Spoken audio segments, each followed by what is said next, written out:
buenas tardes, mis amados hermanos, bendecidos con toda bendición. Abba Padre, amén. El día de hoy, mi amado hermano, vamos a empezar con un tema nuevo, ¿sí?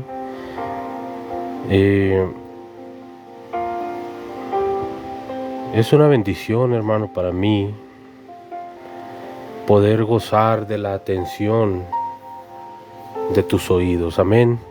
Le doy gracias a Dios por cada una de las personas que se conectan por medio de este canal, los últimos de la fila, ¿sí? Y este mensaje, hermano, lo estaba preparando hace unos días. Tengo algunos días preparando esta serie. Y el Espíritu Santo llegó a mi vida y empecé a escribir lo que Dios, por medio del Espíritu Santo, hacía llegar a mi mente. Entonces, en los próximos minutos, me gustaría hablarte acerca de las promesas arriesgadas que hacemos a Jesús, ¿sí? De cómo nosotros una tras otra vez fracasamos en el cumplimiento de esas promesas, mi hermano. Y lo que pasa después es que nos sentimos avergonzados. El día de hoy quiero hablarte de cómo el incumplimiento de esas promesas hacen que nos escondamos de Jesús y nos exiliemos de nuestro llamado. Pero sobre todo, mi amado hermano, esta tarde quiero hablarte de cómo Jesús es experto en encontrarte, ¿sí? Es experto en encontrarte en aquel lugar en donde te has escondido y volverte a posicionar en el lugar de tu llamado. He titulado este mensaje de la siguiente manera. Este mensaje lleva por título La mirada de la gracia. Y me gustaría que me acompañes al Evangelio de Juan, en el capítulo 18, versículo 25, donde dice la palabra de Dios de la siguiente manera. Estaba pues Pedro en pie, calentándose. ¿Qué estaba haciendo Pedro, mi hermano? Calentándose. Y le dijeron, ¿no eres tú de sus discípulos? Él negó y dijo, no lo soy. Uno de los siervos del sumo sacerdote, pariente de aquel a quien Pedro le había cortado la oreja, le dijo, ¿no te vi yo en el huerto con él? Pedro negó otra vez y enseguida cantó el gallo. Ahora ve conmigo el Evangelio de Juan. En el capítulo 21, en el versículo 3, dice, Simón Pedro les dijo, voy a pescar. Ellos le dijeron, vamos nosotros también contigo. Fueron y entraron en una barca, y aquella noche no pescaron nada. Cuando ya iba amaneciendo, se presentó Jesús en la playa, mas los discípulos no sabían que era Jesús. Y les dijo, hijitos, ¿tenéis algo de comer? Le respondieron, no. Él les dijo, echad la red a la derecha de la barca y hallaréis. Entonces la echaron y ya no la podían sacar por la gran cantidad de peces. Entonces aquel discípulo a quien Jesús amaba dijo a Pedro, es el Señor. Simón Pedro, cuando oyó que era el Señor, se ciñó la ropa, porque se había despojado de ella, y se echó al mar. Y los discípulos vinieron con la barca arrastrando la red de peces, pues no distaban de tierra sino como 200 codos. Al descender a tierra, vieron brasas puestas y un pez encima de ellas, y pan. Jesús les dijo: traed de los peces que acabáis de sacar. Ahora, acompáñame al versículo 15 de este mismo capítulo, donde dice: cuando hubieron comido, Jesús dijo a Simón Pedro: Simón, hijo de Jonás, ¿me amas más que estos? Le respondió: sí, Señor, tú sabes que te amo. Y él le dijo: apacienta mis corderos. Volvió a decirle la segunda vez: Simón, hijo de Jonás, ¿me amas? Pedro le respondió: sí, Señor, tú sabes que te amo. Le dijo: pastorea mis ovejas. Le dijo la tercera vez: Simón, hijo de Jonás, ¿me amas? Pedro se entristeció de que le dijese la tercera vez: ¿me amas? Y le respondió: Señor, tú lo sabes todo. Tú sabes que te amo. Jesús le dijo: apacienta mis ovejas. De cierto te digo, cuando eras más joven te ceñías y ibas a donde querías, mas cuando ya seas viejo, extenderás tus manos y te ceñirá otro, y te llevará a donde no quieras.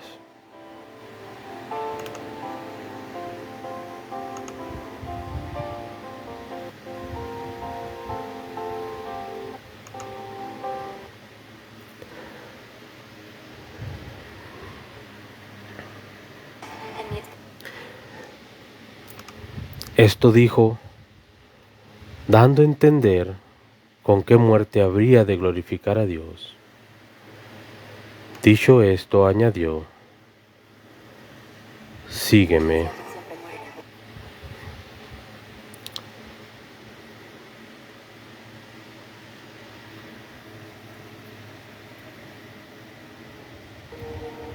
Mira, hermano,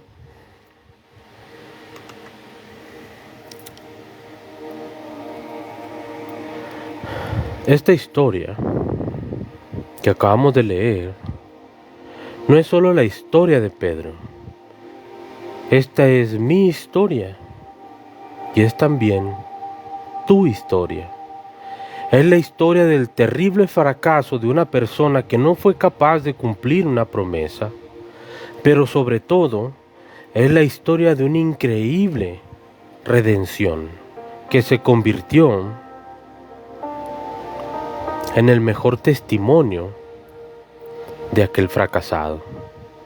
Entonces, mi amado hermano, yo necesito regresar a esta historia al menos una vez al año, porque esta historia para mí es una historia sanadora, porque a mí esta historia, mi amado hermano, me salva la vida.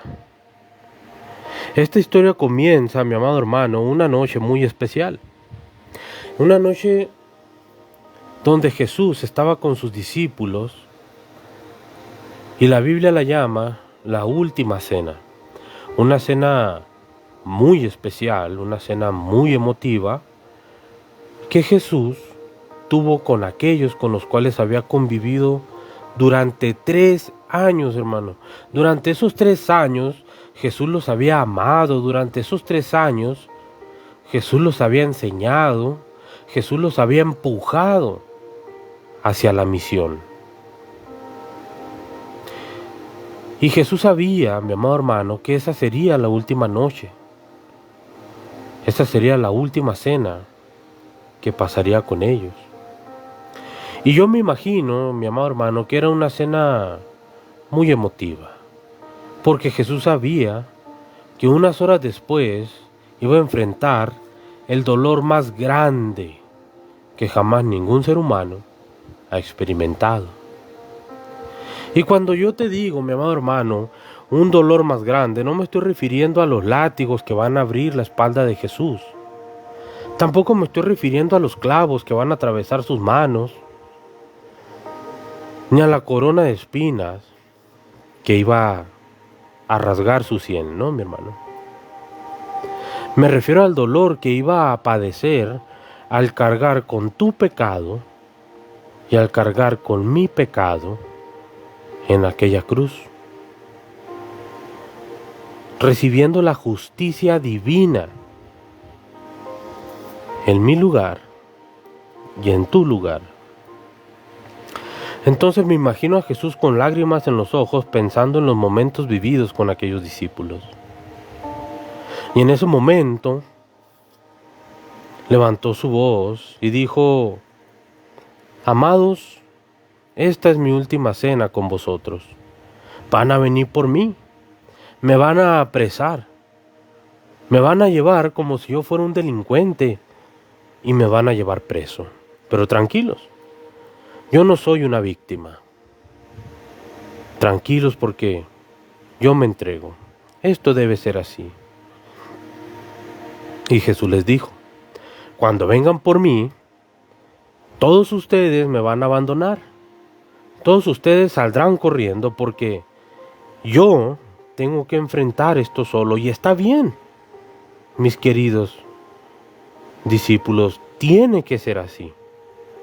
Pero Pedro, al escuchar lo que Jesús le estaba diciendo, se puso de pie, se acercó a Jesús y yo me imagino que le puso la mano en el hombro, lo abrazó y lo hizo así como que lo jaló para un lado y le dijo: mira Jesús, ven, acércate para acá, vamos a hablar, yo quiero hablar contigo. Mira Jesús, le dijo Pedro, acabo de escuchar lo que has dicho acerca de que vienen por ti y que nosotros te vamos a abandonar, pero mira Jesús, no me malentiendas. Tú sabes que siempre obedezco lo que tú dices, tú eres el maestro, yo soy el discípulo, pero mira Jesús, tengo que decirte que yo no estoy de acuerdo con lo que estás diciendo, porque mira, yo no sé qué es lo que irán a hacer esos discípulos que tú elegiste, que la verdad, sinceramente, yo no sé por qué los elegiste, porque pues, se mira que son unos cobardes. Pero mira Jesús, yo por ti iría hasta la muerte. Tú eres mi amigo Jesús, te amo por siempre y nunca te dejaré. No como esos discípulos que tú tienes ahí. Yo Jesús tengo tu nombre tatuado en mi corazón. Y ¿sabes qué Jesús? Yo, Pedro, te voy a decir una cosa, si ellos vienen por ti, también me van a llevar a mí. Yo, Jesús, estoy dispuesto a morir por ti si hace falta. Entonces, mi amado hermano, Jesús lo mira, y me imagino que lo miró con esa mirada de gracia, pero siempre hablándole esas palabras de verdad. Y Jesús confronta a Pedro y le dice: no, Pedro, no. Mira, querido Pedro, tú también me vas a abandonar. Cuando todo se ponga muy difícil aquí, tú, mi amado Pedro, también te vas a marchar. Pero no te preocupes, Pedro. Tiene que ser así. Y entonces Pedro se puso nervioso y le dijo: mira, Jesús, vaya, yo no quiero contradecirte, pero no puedo tolerar lo que estás diciendo, porque yo no sé qué es lo que harán esos cobardes discípulos que tienes. Pero yo, Jesús, yo no voy a huir. Si vienen por ti, vienen por mí, porque ellos no saben con quién se están metiendo. Yo no te voy a traicionar. Yo por ti, Jesús, moriría. Yo por ti, Jesús, voy hasta la muerte. Pero entonces Jesús se cansa y le dice: mira, Pedro, tú por necio, tú por cabezón, no solo me vas a abandonar, sino que también me vas a negar. Vas a negar que me conoces, no una, no dos, sino hasta 3 veces me vas a negar. Y te será por señal esto que te estoy diciendo, que cantará el gallo y recordarás estas palabras. Entonces yo aquí me imagino a Pedro ya un poco tenso, tratando de evitar un poco las palabras de Jesús. Le dice: bueno, Jesús, vamos a continuar hablando en otro momento. Mire, mi hermano, si conoces esta historia, sabrás que unas horas después, cuando Jesús y sus discípulos estaban en el Getsemaní, Judas traicionó a Jesús con un sucio beso. Y los guardias del sumo sacerdote apresaron a Jesús en una emboscada violenta. Los discípulos salieron corriendo y entre ellos salió corriendo Pedro. Pero yo me imagino que en un momento de la huida Pedro dijo, no puedo dejar a Jesús. Entonces Pedro regresa y empieza a seguir a Jesús de lejos. A Jesús lo habían llevado a la casa del sumo sacerdote, donde le estaban interrogando. La Biblia dice que Jesús estaba puesto de rodillas, atado de pies y manos, con una capucha en la cabeza, y le estaban golpeando, le estaban dando de puñetazos, y los que le golpeaban le decían, ¡vamos!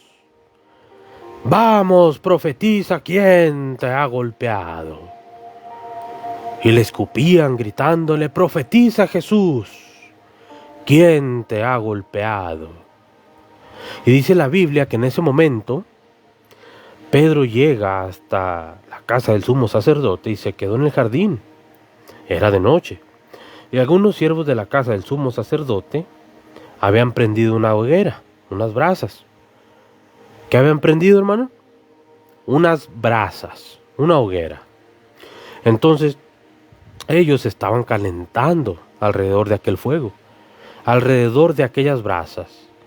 Y Pedro quería ocultarse en medio de la gente que estaba en el lugar observando lo que estaba pasando de lejos.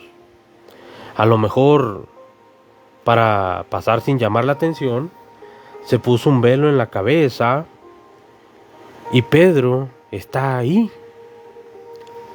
escondido, tratando de ver lo que ocurría, hasta que de repente uno de los siervos del sumo sacerdote le dice, oye, ¿no eres uno de los siervos de esta casa tú? ¿Qué haces aquí? ¿No eras tú uno de los seguidores de ese blasfemo, de ese loco, de ese traidor de la patria llamado Jesús? Y Pedro lo mira y le dice, ¿yo? No, yo creo que estás equivocado, amigo. Yo no tengo nada que ver con él, no lo conozco. Pero entonces otro dijo, mira cómo hablas. Tú no tienes acento de Jerusalén, tú tienes acento de Galilea. Y casualmente los discípulos de ese traidor son de Galilea. Yo creo que tú sí puedes ser uno de sus seguidores, uno de los seguidores de ese loco llamado Jesús. Y Pedro le dice, ¿yo? Mira, permíteme que sea muy claro con esto. Yo te voy a decir, yo no conozco ni tengo nada que ver con ese loco, no sé de qué hablas. Y de repente dice la Biblia que una niña se acerca y le dice, sí, yo te he visto. Yo te miré con ese Jesús. Tú eres uno de sus discípulos. Y la Biblia dice que entonces Pedro, usando toda la verborrea, o sea, usando todas las malas palabras que se pronunciaban en ese tiempo, empezó a decir, yo no conozco a ese hijo de su... Y de repente cantó el gallo. Y Pedro, al escuchar aquel canto, recordó las palabras de Jesús. Y dice la Biblia, puedes leerlo, que en aquel momento cuando cantó el gallo, Jesús giró la cabeza y entonces la mirada de Pedro se encontró con la de Jesús. Ellos se voltearon a ver al mismo tiempo. Pero mira, mi hermano, Pedro, al igual que yo, Pedro, al igual que tú, y al igual que muchos de los que escuchan este mensaje, no supo interpretar lo que la mirada de Jesús quería decirle en ese momento. En ese momento de su mayor fracaso, en ese momento en el que él no podía haber cumplido y que no pudo cumplir una promesa a Jesús. Él pensó que la mirada de Jesús tuvo que cuando Jesús lo volteó a ver, esa era una mirada de vergüenza. Él pensó que esa mirada era una mirada de rechazo. Pero mira, mi hermano, hoy vamos a descubrir qué es lo que representa esa mirada exactamente. Pero antes de llegar a ese momento, quiero hacerte una pregunta. Mi hermano, ¿qué crees que estaba intentando lograr Pedro cuando le hizo a Jesús una promesa tan arriesgada en ese momento? ¿Qué crees que estaba intentando demostrar Pedro cuando le prometió a Jesús que él no le iba a abandonar, que él no le iba a dejar, que él estaría dispuesto a morir en su lugar? ¿Qué estaba tratando de demostrar Pedro cuando dijo que quizás todos fallarían, pero él no iba a fallar? ¿Qué crees que estaba queriendo demostrar Pedro? Yo creo, hermano, que lo que Pedro estaba intentando lograr demostrarle a Jesús es lo que yo durante años he intentado demostrar a Jesús. Y eso es tratar de impresionarlo, demostrarle algo, demostrarle a Jesús que quizás cuando Él eligió a otros como sus discípulos, lo hizo por pura gracia, pero cuando Él me eligió a mí, lo hizo como una buena inversión. Quería demostrarle que yo soy confiable. Yo quería demostrarle que estoy a la altura del llamado, que yo puedo cumplir las expectativas. Mira, hermano, yo creo que Pedro, al igual que tú, al igual que yo, quería impresionar a Jesús. Ahora, te pregunto, ¿alguna vez has hecho una promesa a Jesús grande, muy grande, tan grande como el tamaño de tu ego, y al llegar la noche has traicionado esa promesa y has negado a Jesús una y mil maneras, y has fracasado en el cumplimiento de aquella promesa? ¿Alguna vez lo has hecho, hermano? Yo sí he fracasado muchas veces, mi amado hermano, y de mil maneras.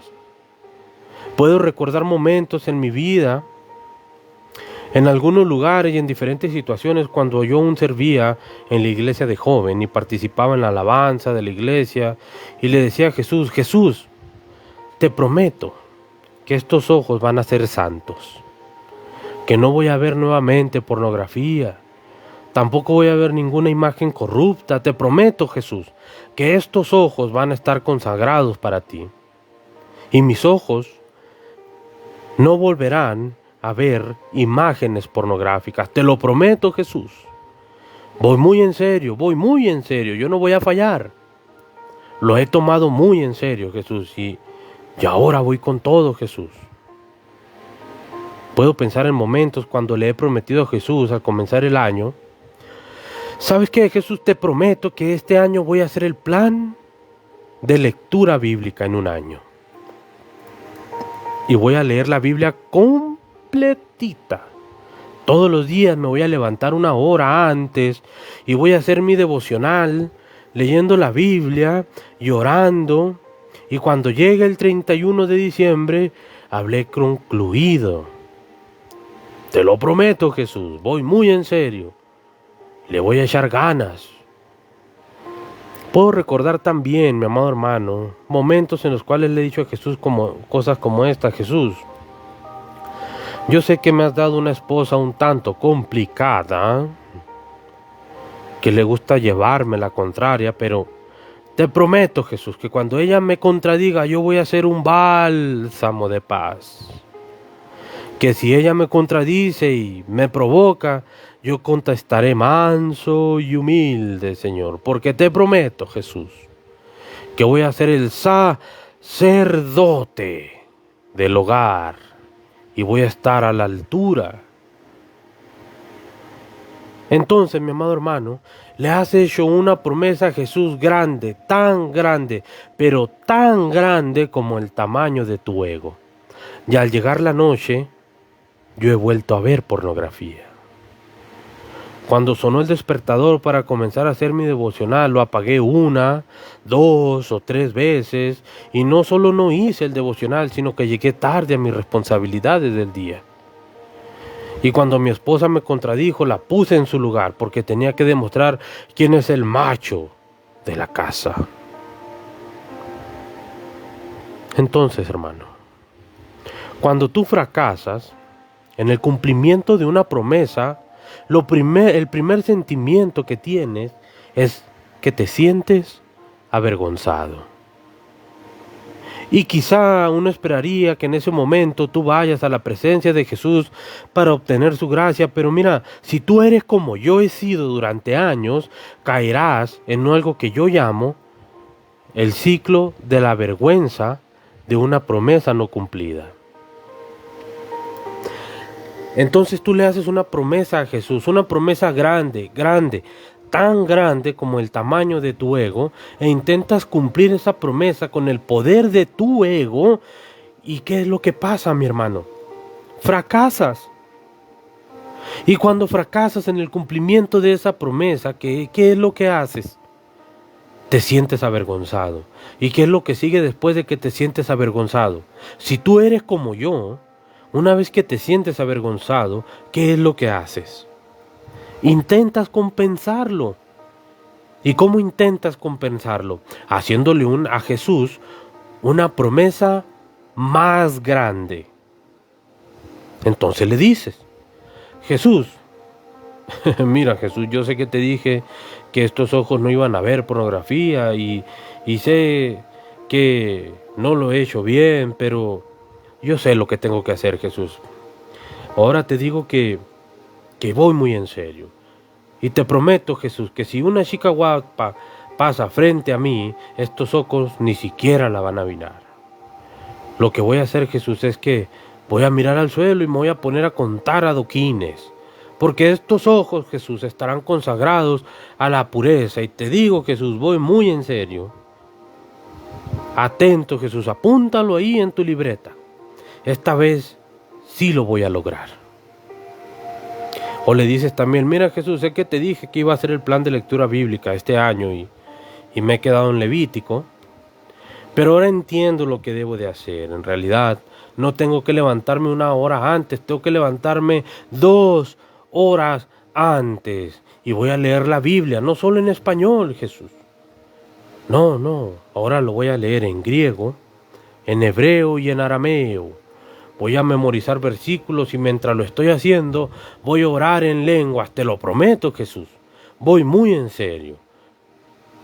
Apúntalo ahí en tu libreta. Entonces, luego le dices, Jesús, yo sé que te prometí que iba a hacer un remanso de paz con mi mujer y, bueno, no me ha ido muy bien.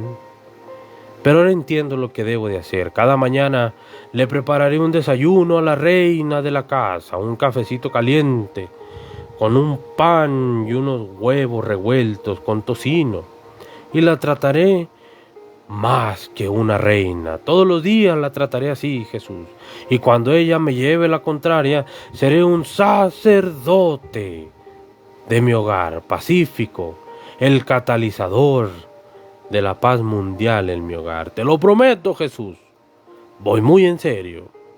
Entonces, mi amado hermano, le haces una promesa grande, tan grande a Jesús como el tamaño de tu ego e intentas cumplirla con el poder de tu ego. ¿Y qué es lo que pasa? Fracasas. Entonces, sientes la vergüenza por esa promesa no cumplida y si eres como yo que intentas volver a hacer, compensarlo, ¿sí? Y obviamente si repites esto y sigues en un círculo de promesas sin cumplir y compensándolo, y vas de una promesa grande y más grande, entonces llega en un momento en el que para que Jesús te tome en serio, porque así piensas tú, tienes que añadirle a la promesa un autocastigo, ¿sí? O un sacrificio. Y le dices a Jesús, mira Jesús, sé que te dije que no iba a volver a ver pornografía. Y bueno, no me ha estado yendo muy bien con eso. Y no hace falta que me lo digas tú, pues yo sé lo que tengo que hacer. No me digas, yo sé lo que me merezco, por eso no hace falta que hagas juicio contra mí, Jesús, porque yo mismo haré juicio contra mí.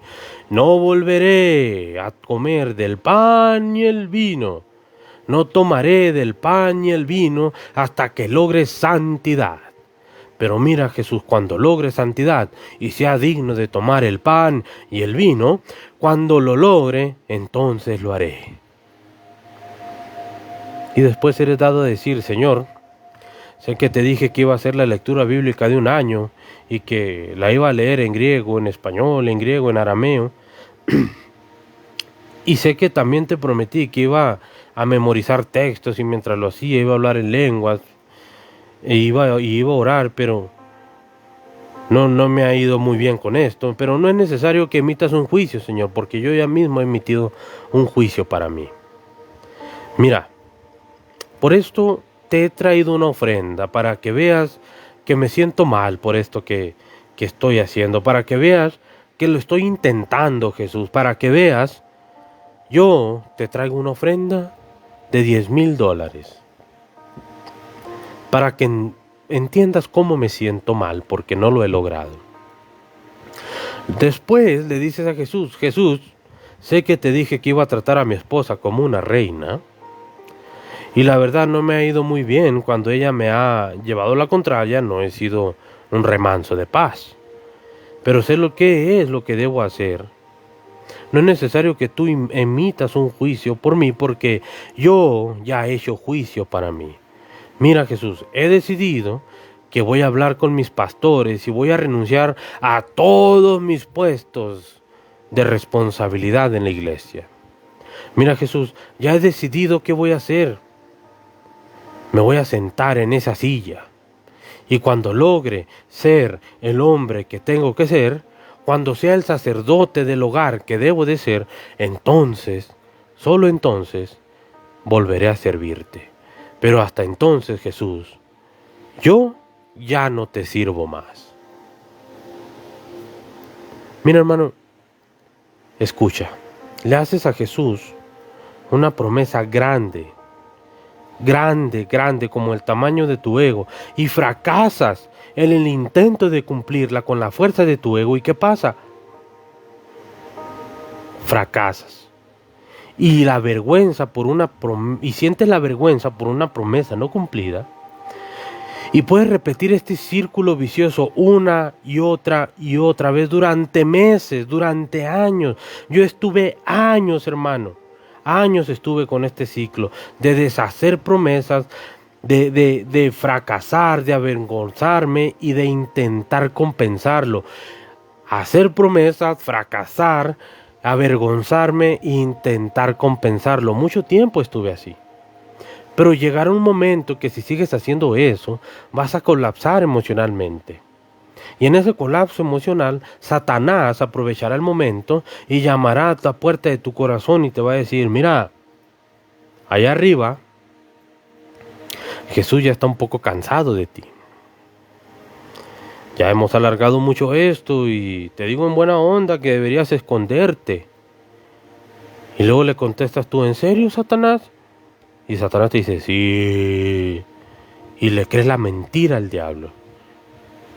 Y lo que haces a continuación es esconderte.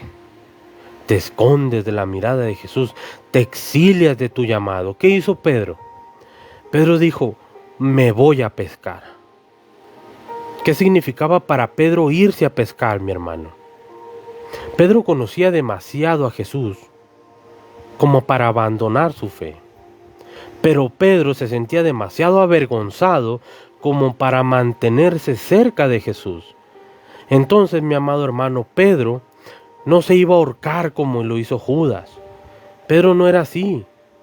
Pedro lo que sí iba a hacer era irse a matar su llamado, regresando a aquel lugar de donde lo había llamado 3 años antes Jesús, que era la pesca. 3 años antes Jesús le había presentado en el puerto de Galilea a Pedro, se había presentado entre él y hizo un milagro, hizo una pesca milagrosa para Pedro. Y cuando Jesús tuvo la atención de Pedro, le dijo, Pedro, deja tus redes porque a partir de ahora ya no serás un pescador de peces. A partir de ahora serás un pescador de hombres. Únete a mi revolución, forma parte de mi movimiento. Y Pedro le dijo, te seguiré. Entonces Pedro, mi amado hermano, estaba comprometido con Jesús. Pedro estaba comprometido con su ministerio. Y Pedro desde el primer día, si tú has leído los evangelios, verás que Pedro siempre, todo el tiempo, quería impresionar a Jesús. Pedro quería demostrar una y otra vez que él era diferente, que él no era como todos los demás que Jesús había elegido para su ministerio.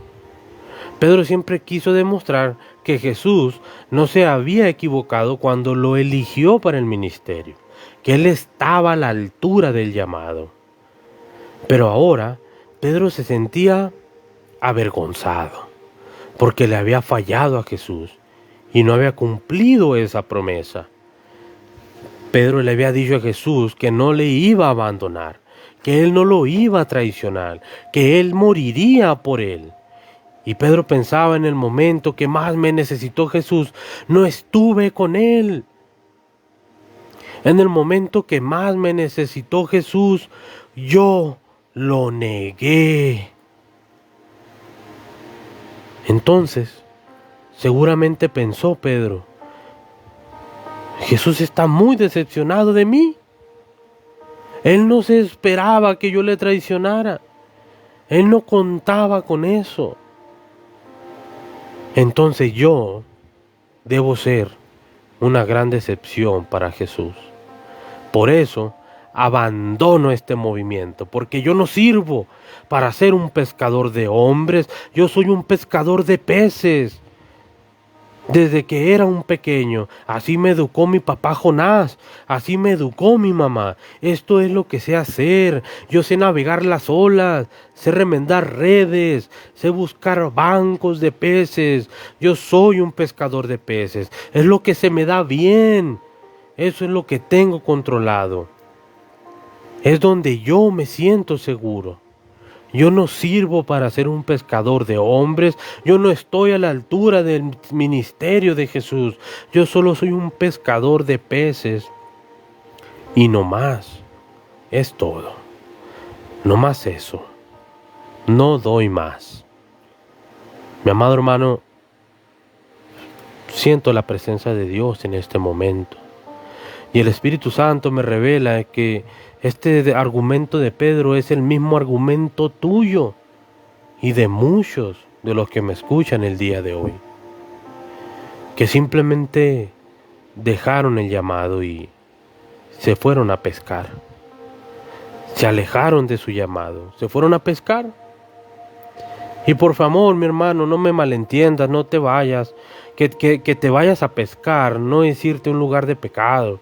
Que te hayas ido a pescar es moverte a un lugar lejos de tu llamado, en ese lugar donde te escondes.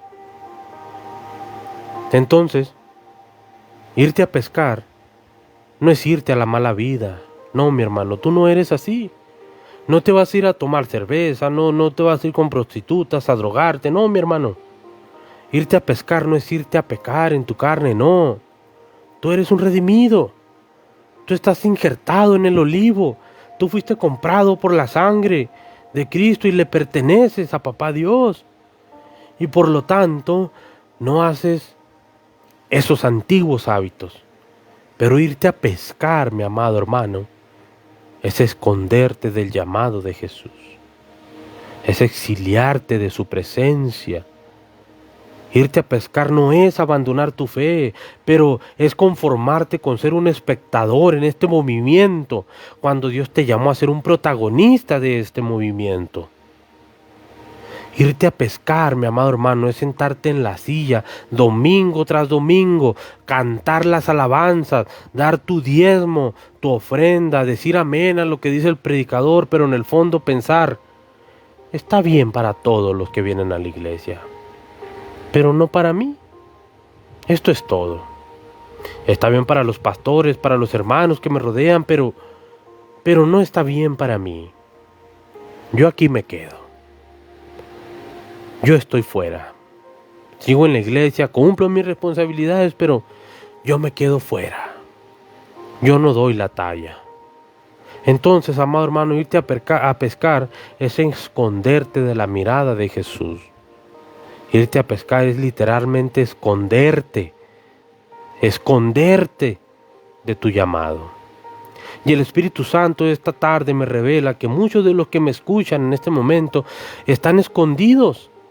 Muchos de los que me escuchan sentados en una silla, están sentados en una silla, en su iglesia, escondidos, porque en el fondo de tu corazón, aunque no se lo has dicho a nadie, tú, el día de hoy, te sientes un fracasado.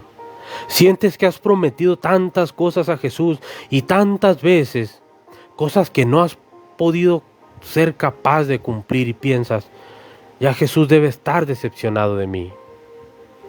Y estás pescando.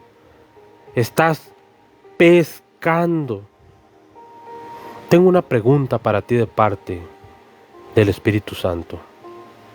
¿Cuál es tu escondite, hermano, el día de hoy? Porque mira, hermano, todos tenemos un escondite. Hasta yo tengo un escondite. Es el lugar donde yo puedo estar solo. Es una habitación donde yo tengo lo que me gusta.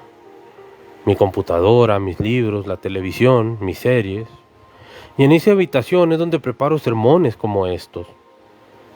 Es la habitación de mi llamado, pero a veces también es la habitación donde me escondo durante días. A veces durante semanas. Y esto que te estoy diciendo, mi amor hermano, no te lo va a decir ningún otro predicador. Pero yo sí te lo digo. Y confieso que hay veces que me siento un fracasado cuando le prometo tantas cosas a Dios y no se lo he cumplido. Y que por más que lo intento no soy capaz de cumplirlo. Me he metido en esa habitación a esconderme. Y empiezo a jugar videojuegos, a ver series, a navegar por internet, a ver mis libros. Me escondo ahí, pero siempre hay alguien que me conoce como la palma de mi mano y llama a la puerta y me pregunta, ¿qué haces ahí? ¿De qué te estás escondiendo? Entonces la pregunta para ti es, ¿cuál es tu escondite? Porque todos tenemos un lugar donde nos escondemos. Sí, mira, vamos a parar este tema hasta aquí el día de hoy, para seguir el día de mañana con la segunda parte de este tema, la mirada de la gracia. Mi amado hermano, este es el tema del día de hoy. Ama más, perdona más, vive tu vida al máximo. Baruch Hashem Adonai, Abba Padre.